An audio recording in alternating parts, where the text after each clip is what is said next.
Halo teman-teman, bagaimana kabar teman-teman semua? Mudah-mudahan tetap sehat selalu dan bahagia. Selamat berjumpa di channel saya ini yang akan mengajak teman-teman semua untuk berjalan-jalan atau lungo piknik ke beberapa tempat menarik di berbagai daerah.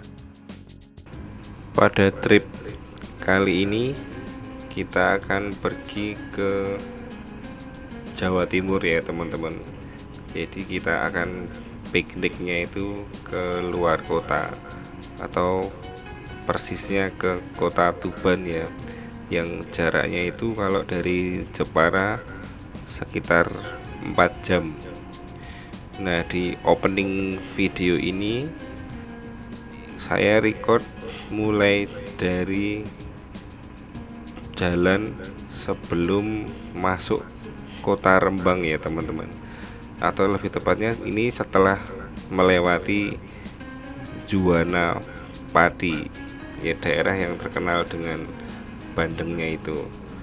Nah, ini saya tidak record dari awal perjalanan karena memang saya dari Jepara itu masih subuh ya, jadi masih sangat gelap. Jadi kalau mau saya record juga hasilnya nggak maksimal. Saya berangkat itu dari rumah jam 4 pagi. Nah, ini saya sudah sampai di sebelum Rembang ya, sudah 1 jam lebih perjalanan ya, hampir 2 jam, karena memang jalanannya lancar dan saya juga jalannya santai sekali ya ini, karena memang jalannya sepi jadi memang tidak buru-buru. Nah, di Tuban ini nanti kita akan mengunjungi 2 tempat wisata ya teman-teman. Duanya adalah wisata alam. Tujuan pertama nanti kita akan ke air terjun Nglirip ya teman-teman. Dan yang kedua adalah Suruhan Eco Park. Itu wisata baru yang kata pengelolanya baru sekitar 2 bulan ini dibuka. Nah, ini kita baru saja memasuki kota Rembang ya teman-teman ya. Kalau dari sini masih sekitar 1,5 jam lagi. Nah, sebenarnya kalau kita mengikuti Google Map, sebelum memasuki kota Rembang itu kita bisa ambil jalan ke arah kanan. Nanti kan teman-teman pasti lihat kalau di Google Map atau di rambu-rambu lalu lintas itu ada arah yang menunjukkan ke daerah Sale atau menuju ke Kecamatan Singgahan. Nah, sebenarnya bisa langsung belok ke sana lebih cepat, jadi tidak memutar seperti saya ini. Tapi ini saya sengaja lewat sini, agak memutar sedikit memang, tapi karena ada tempat yang mau saya lewati, yaitu pesisir pantai kota Rembang setelah Lasem. Nah, alasannya kenapa nanti teman-teman juga akan melihat sendiri kenapa saya sedikit memutar. Memang jaraknya jadi nambah kurang lebih 30 menit ya teman-teman ya. Tapi tidak masalah karena itu terbayarkan dengan view atau pemandangan yang akan nanti kita temui.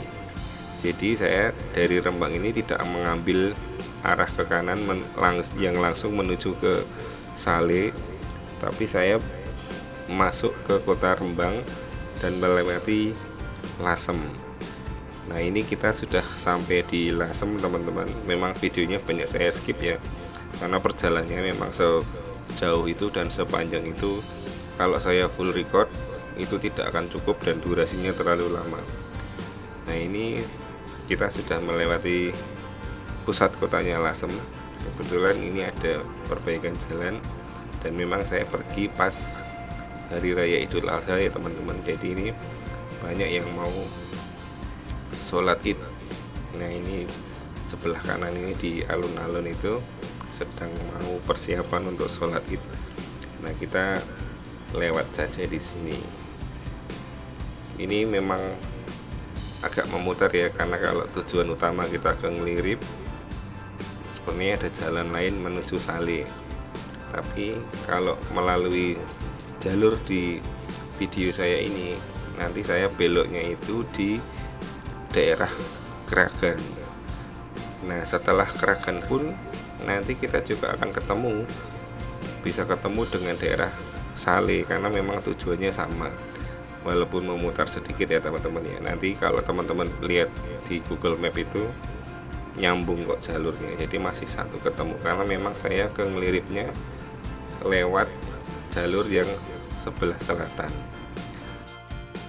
Alasan kenapa saya memutar lewat utara atau lewat Kragan itu adalah pemandangan di sebelah kiri saya ini teman-teman. Jadi kalau kita lewat Pantura, setelah dari Lasem tadi, kita akan banyak menemukan jalan yang langsung berbatasan dengan laut seperti ini. Ini lumayan panjang teman-teman, nanti di depan juga masih banyak jalur seperti ini, walaupun ada yang sedikit terpotong-potong. Kita akan menemukan pemukiman lagi, kemudian di depan ada pantai lagi, tapi jalur ini sangat layak untuk dilewati karena pemandangannya luar biasa bagus banget. Nah, inilah kenapa saya sedikit memutar melewati kota Lasem, tidak langsung menuju ke Sale yang belokannya itu ada di sebelum masuk kota Rembang. Jadi teman-teman kalau penasaran mau ke Ngelirip, kalau dari arah barat ya, atau dari arah Kudus, Pati, Jepara itu bebas teman-teman mau lewat mana, mau lewat seperti saya kemudian menikmati pemandangan pantai di sebelah kiri seperti ini, atau mau langsung ke Sale yang memang untuk jalurnya ya itu sedikit lebih cepat, tapi kita tidak akan mendapatkan pemandangan seperti kalau kita lewat di arah Pantura seperti ini. Nah, tadi sedikit saya skip karena memang kita ketemu pemukiman lagi ya. Nah, kemudian kita ketemu lagi dengan jalur seperti ini. Dan kalau kita melewati jalur ini teman-teman, Pantura ini, nanti di depan sampai ke Tuban, kemudian sampai ke Lamongan, kemudian terus sampai ke arah Surabaya juga kita akan banyak menemukan jalur yang langsung berbatasan dengan pantai seperti ini. Jadi memang pemandangannya itu sangat memanjakan mata ya teman-teman. Kita tidak akan bosan melewat jalur ini karena kita bisa langsung melihat laut. Kalau pengen refreshing ya kita bisa belok cari tempat parkir, atau di sini juga banyak rumah makan yang view-nya itu langsung ke pantai. Di sepanjang jalur ini banyak sekali. Teman-teman pasti menemukan dan tinggal milih saja nanti mau belok untuk berhenti lihat view-nya pantai dari sebelah mana. Nah, monggo silakan teman-teman mau lewat jalur mana. Nah, ini untuk belokannya ke Kragan saya skip ya teman-teman ya, karena jalurnya lumayan jauh dan panjang. Pokoknya kalau dari arah Pantura tadi nanti teman-teman akan menemukan jalur ke Kragan. Nanti setelah dari kota Rembang kemudian Lasem, maju sedikit setelah melewati jalur Pantura tadi, kemudian teman-teman berbelok ke kanan. Nama daerahnya adalah Kragan.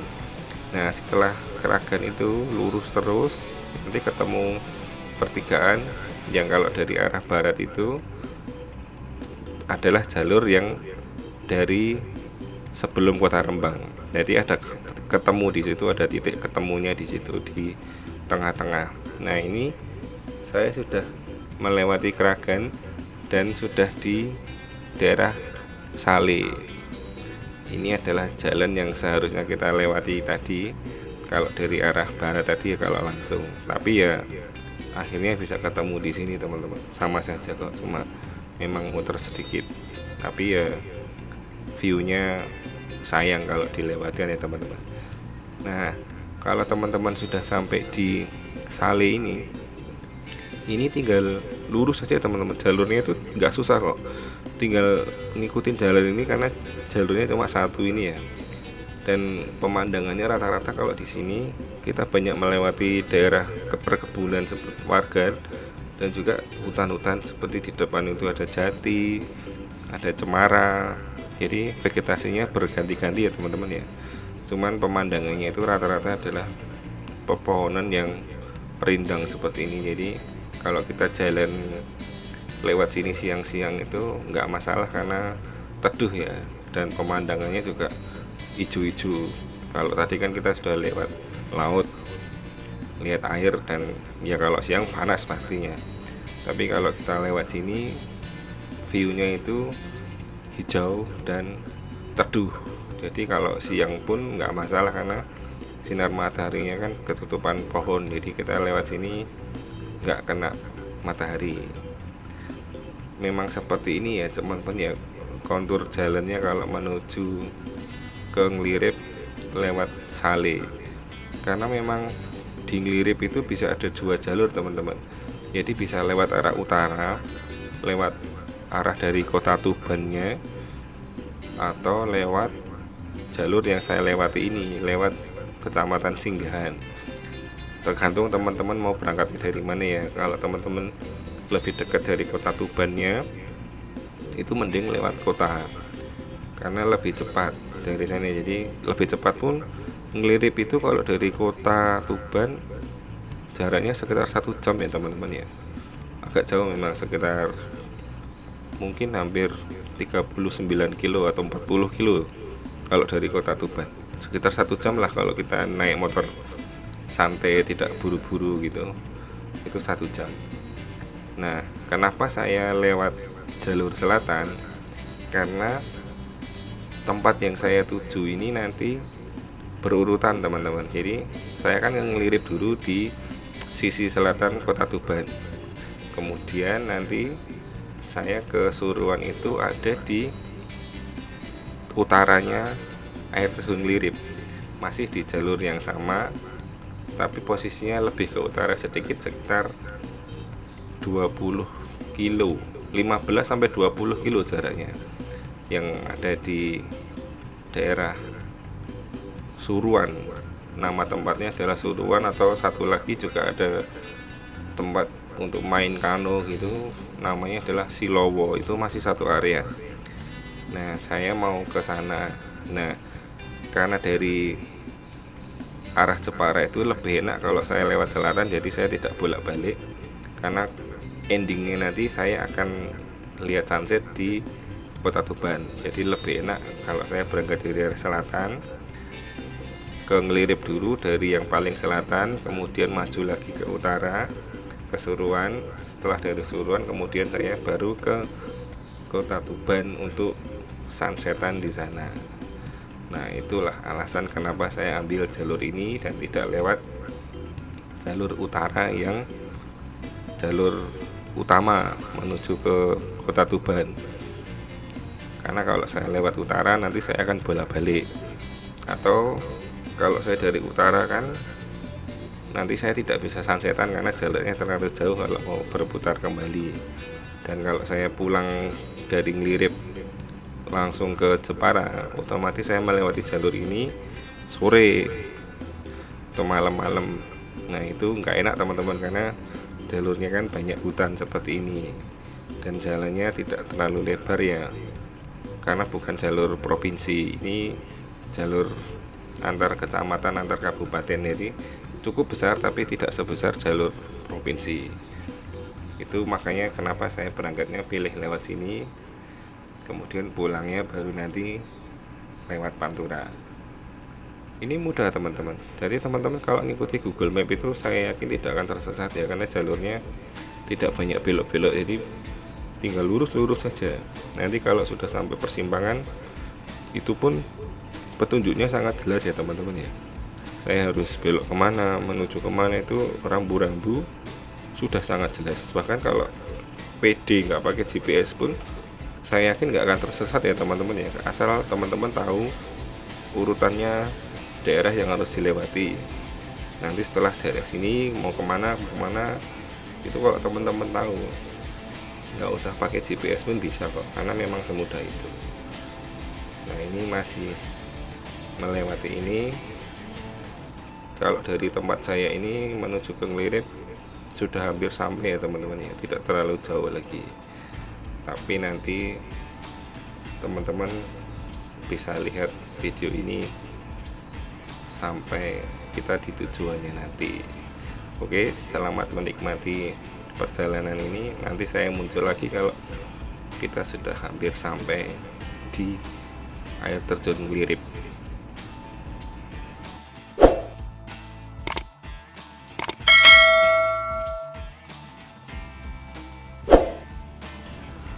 Di depan itu nanti kita akan ketemu pertigaan ya teman-teman. Nah, kita akan berbelok di sini. Ini adalah pertigaan Desa Mulyo Agung ya teman-teman ya.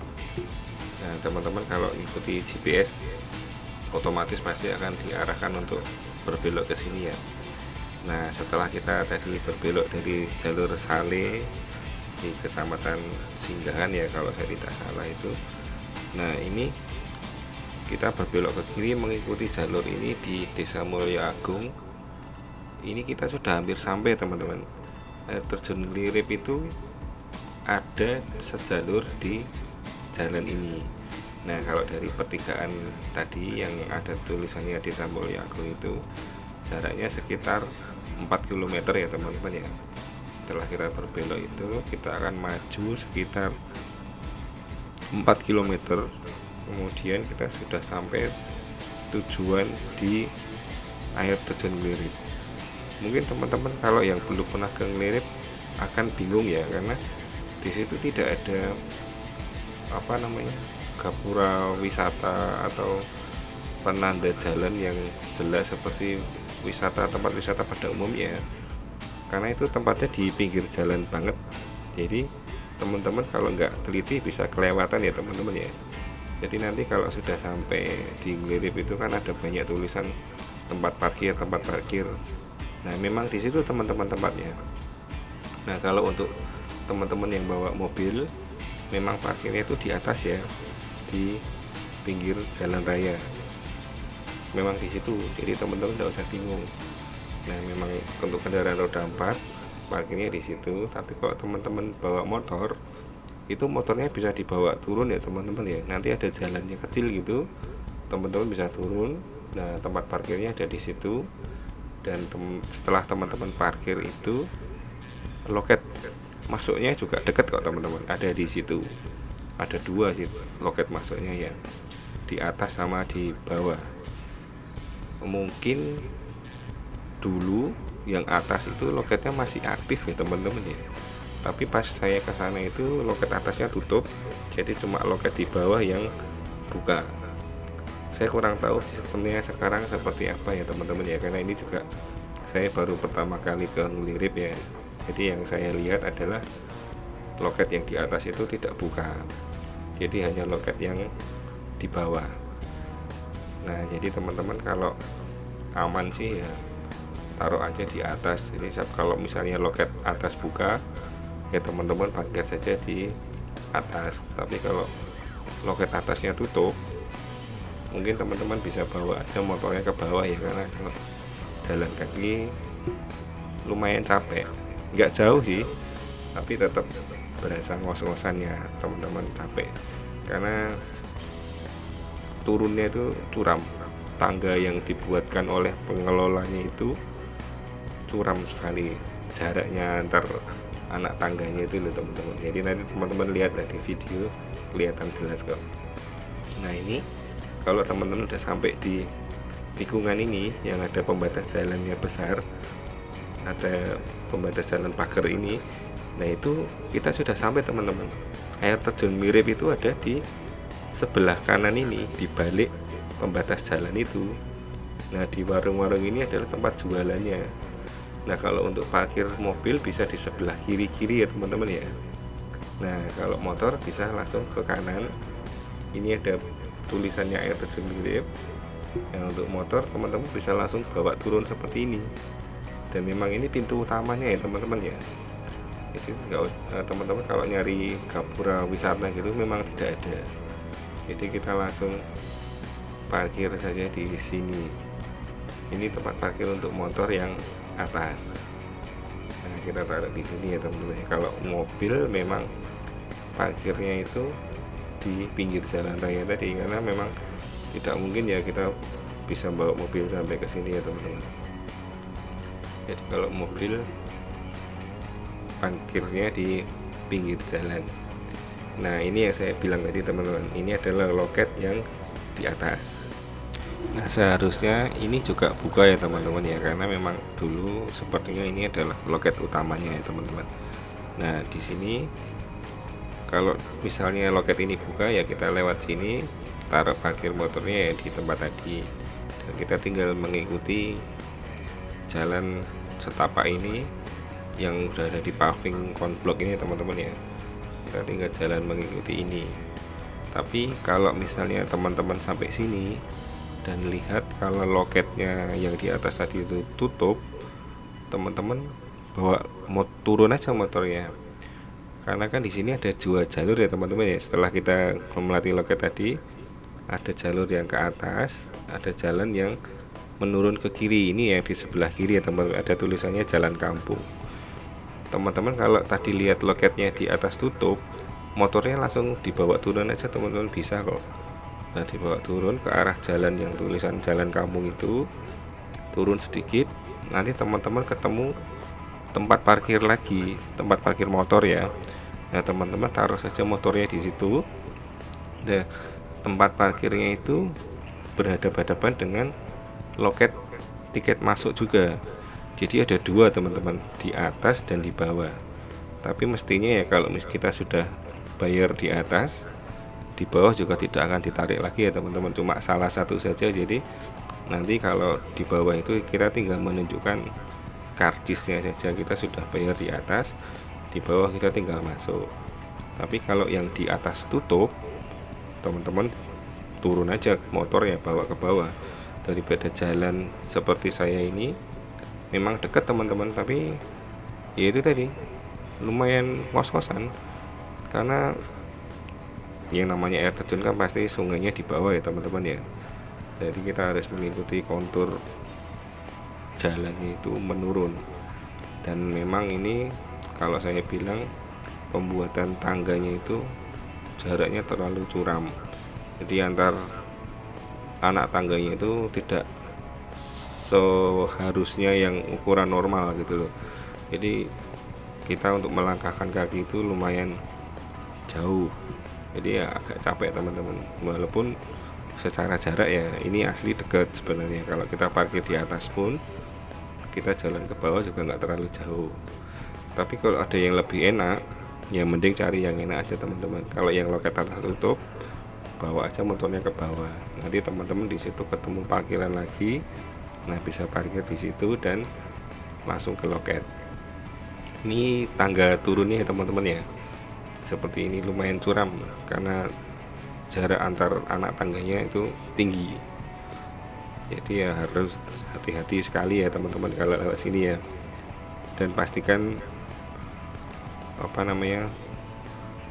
kuat, karena kalau kita mau naik ke atas lagi dan kebetulan teman-teman parkir di atas, pasti butuh tenaga ekstra ya teman-teman ya.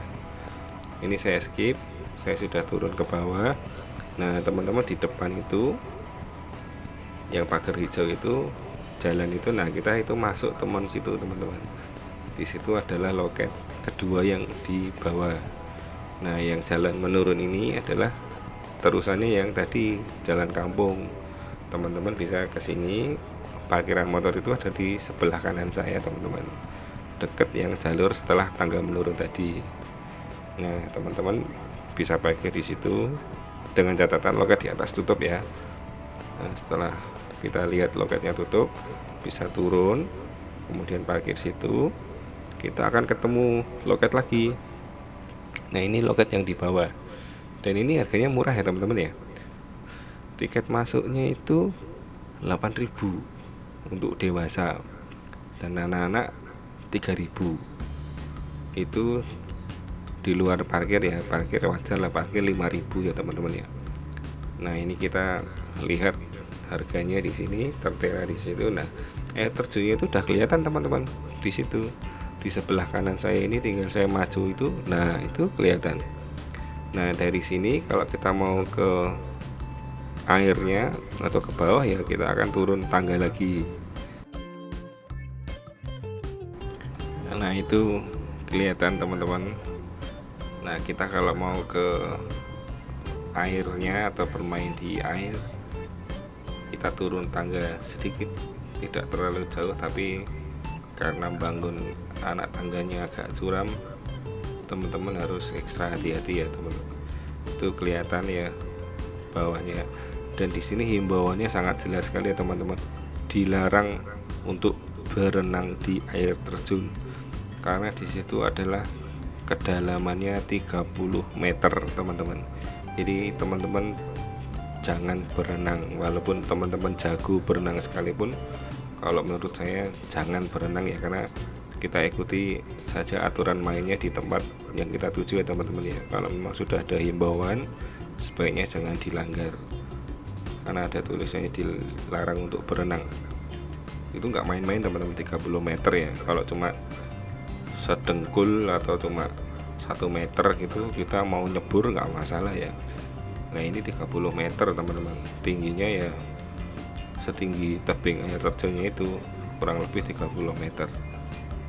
Nah ini bisa kita lihat ya teman-teman ya, sudah sampai di bawah. Air terjun Nglirip ini memang warna aslinya seperti itu ya teman-teman ya, hijau begitu ya. Karena memang ciri khas kalau daerah berkapur itu biasanya memang airnya adalah berwarna hijau seperti ini ya. Ini persis dengan air terjun yang banyak kita temui di daerah Jogja. Di Jogja itu juga seperti ini teman-teman. Jadi daerah Wates itu kan ada banyak air terjun juga ya. Dan di Wonosari itu juga ada. Itu rata-rata juga sama seperti ini, airnya hijau, dan itu memang asli seperti itu ya teman-teman, tidak diwarna atau apa ya, memang originalnya begitu.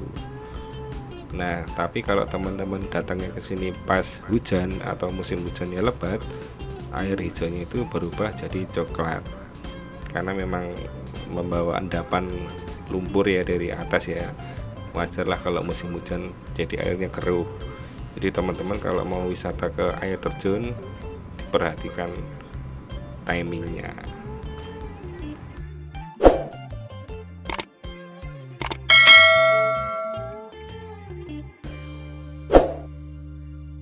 Nah inilah dia teman-teman, tujuan pertama kita di Kota Tuban adalah air terjun Nglirip. Kalau teman-teman berminat untuk datang ke sini, silahkan berkunjung dan tetap berhati-hati atau patuhi peraturan yang dibuat di tempat ini. Oke, selamat untuk piknik teman-teman, dan jangan lupa untuk like, subscribe, dan share-nya. Sampai jumpa di konten saya yang selanjutnya teman-teman. Pokoknya harus lihat lagi konten baru saya dan jangan lupa untuk subscribe. Oke, selamat piknik dan terima kasih sudah menyaksikan.